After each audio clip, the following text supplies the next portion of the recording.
waters from Boothville, Louisiana to southwest pass of the Mississippi River out 20 nautical miles. Coastal waters from Stake Island, Louisiana to southwest pass of the Mississippi River from 20 to 60 nautical miles.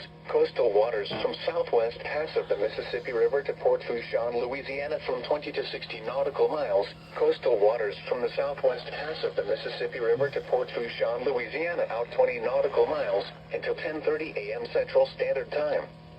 At 8:54 a.m. Central Standard Time, strong winds associated with a surface low moving eastward across the coastal waters.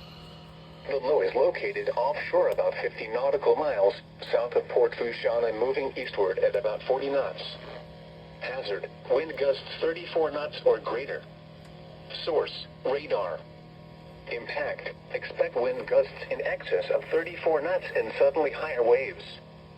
Boats could sustain damage or capsize. Make sure all on board are wearing life jackets. Return to safe harbor if possible.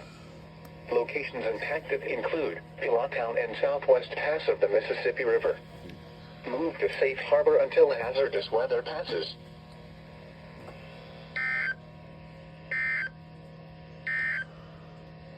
This is the